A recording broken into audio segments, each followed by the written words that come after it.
Are you bored living a mediocre life? We were too, and we know how to change that. Each week, we'll leave our comfort zones to explore a new topic, then step onto our soapboxes, a safe space to sound off on our latest adventure. Come explore with us. All opinions are welcome.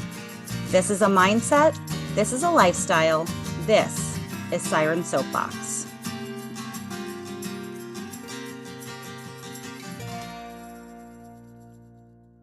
All right, we're at the chicken shack. We're going to attempt to get goat stew. All right, here we are waiting for our stew, but they didn't have goat stew, so I had to get oxtail stew, and it's local. But the lady who works here, she made a face and said, I don't really eat it. So I'm definitely out of my comfort zone on this one. Okay, we went to Chicken Shack to get goat stew, but they didn't have it. So I got oxtail stew. And the lady that I bought it from looked at me and made this face and said she doesn't eat it. But that's all they had. The good news is I got this sorrel juice, which is a local juice. So let's see what we have. Oh, the also really good news is that we got some Johnny cakes, which are local, but I didn't think they would count for this challenge because I've already tried them. But here they are. Those are going to be delicious. Here's the oxtail stew. I think that's some beans. I don't know what all I have in here.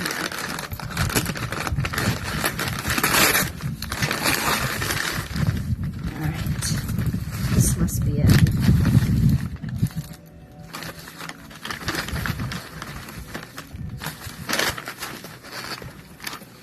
There's the salad and rice, and there's the beans to go on the rice. So this must be the oxtail stew.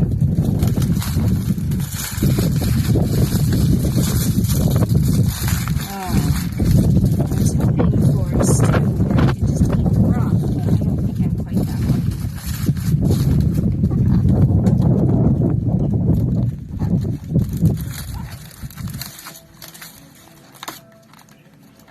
All right, there it is.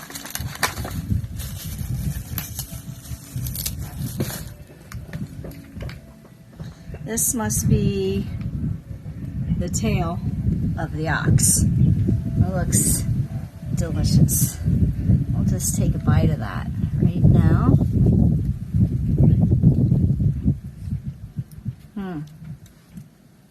Yeah, I don't know how I'm supposed to eat that.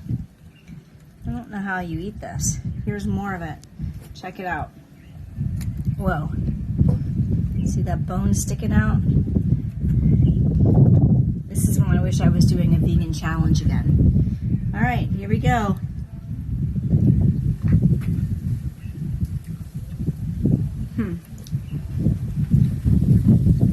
It's actually not terrible. It's kind of like beef stew. I wish I didn't know it was oxtail stew. All right, that's not horrible. But let's try sorrel juice.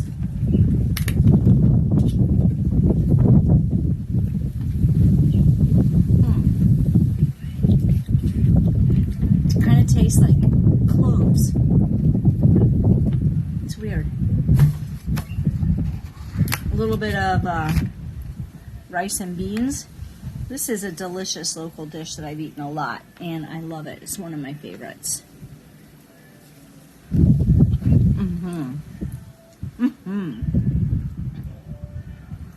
And then, the best part, the Johnny cake.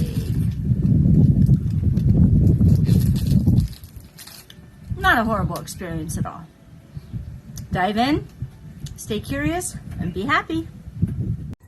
Hey fellow explorers, Siren Jess here. So we are doing a local food challenge for this next week, and I have here made by a coworker. It's called Biko, B-I-K-O. She actually just made it for me as a gift. It was a surprise, and it worked out perfectly with the timing. So this is actually a Filipino dish apparently, but part of what I just love about Hawaii is that it is a melting pot. And there's a very high percentage of Filipinos here, either by heritage or transplants. And so there's a lot of Filipino influence in the cuisine here. So I am going to try this. It is rice and coconut milk and sugar. I don't remember what else was in it. And it's kind of hard to tell from the picture, but it's almost the texture of a no-bake cookie, which is perfect because I love no-bake cookies. So here we go.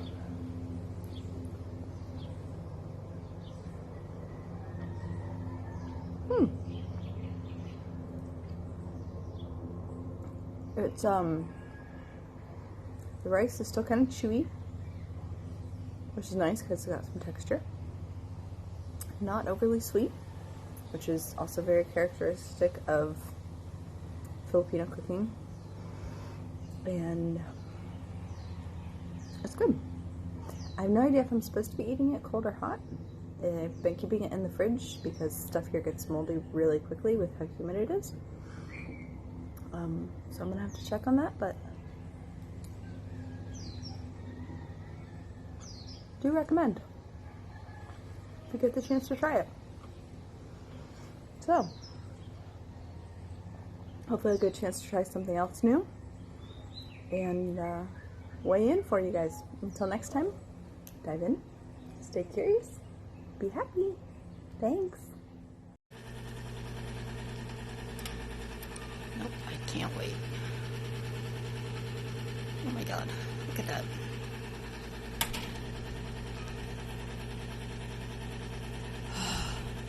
Hurry up.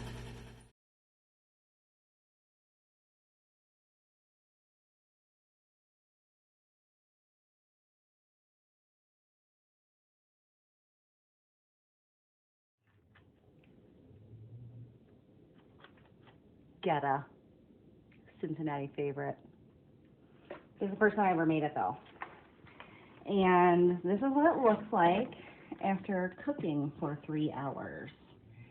There are just a few ingredients in here. It is tin oats, beef, pork, onions, and a secret blend of spices.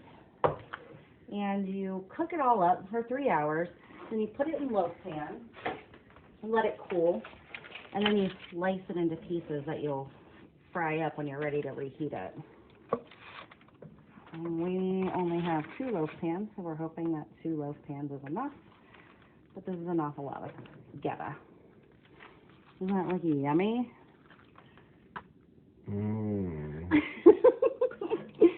Who'd have thought that oats and beef and pork all cooked together would be so delicious, but it really is. And you can find recipes for Geta online. We just looked up a bunch of them, and they were all pretty similar to the one we made. So I'm pretty confident that you too can find a recipe for Geta. And I will show you what it looks like after it's all cooked up, nice and browned in a frying pan. That'll be part 2. Hey fellow explorers, Siren here, part 2 of the Geta video. I'm going to show you what it looks like after it cools and give you a little idea of what you can do with it. So this is what it looks like after it cools. It looks like a gross, mushy meatloaf. I promise it's delicious. And this is what it looks like after you fry it up. We fried it up for about 20 minutes, about 10 minutes on each side to get it nice and crispy. And we are going to have breakfast for dinner. So I'm going to make a Geta and egg sandwich. And toast up some bread, and I'll put some mayo on it. Not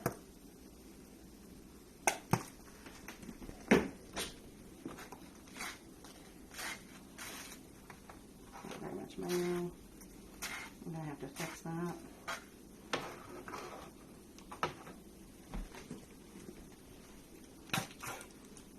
Maybe.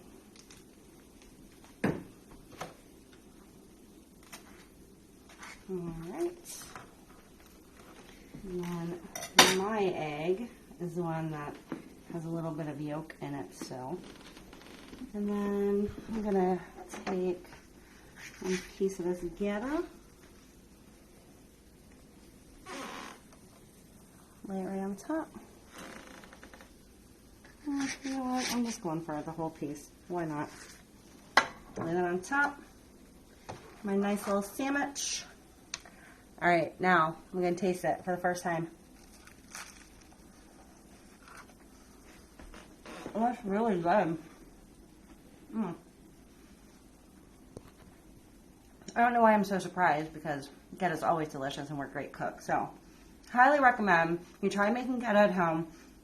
You can eat it just plain on the side, or you can throw it in a sandwich like we did. You can even throw it in an omelet. The possibilities are endless. Until next time, dive in, stay curious, be happy. Hello, fellow explorers. I am just back at home from Lexington, Kentucky, and I picked that area for the local food challenge. I worked in Kentucky for like a decade and a half, and I've had a couple of the foods before, and I tried them again. And I had a hot brown, which is an open-faced turkey sandwich. So good. And I also had bourbon. You have to have bourbon when you are so close to the bourbon trail. And I had it in my coffee. It was weird, but it was good. And I also had a derby pie, which is like a pecan pie with chocolate in it. It was warmed up and it was ooey gooey. Delicious. But the thing that I have not tried yet is burgoo. And our challenger, my husband, Jack Connolly, heard about burgoo a couple weeks ago. That's my talking husky. He heard about burgoo a couple weeks ago. We had never heard of it before, and he's lived in the Cincinnati area his entire life.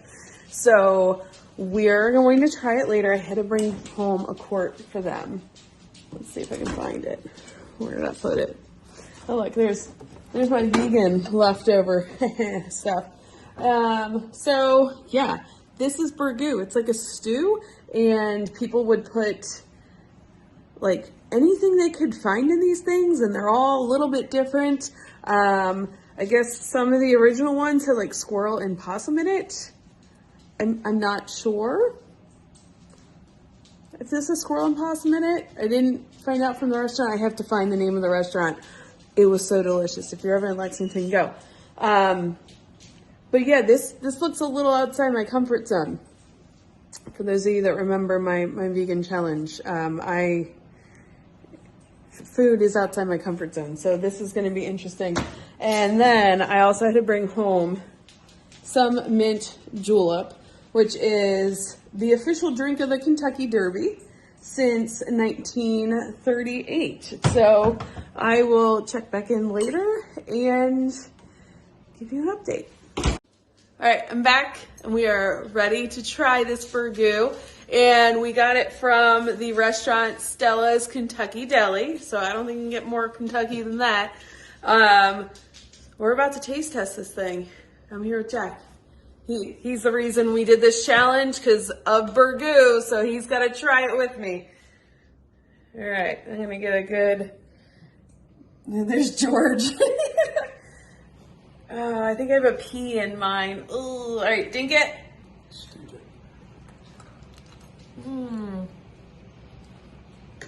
Okay, I should have heated up a little more.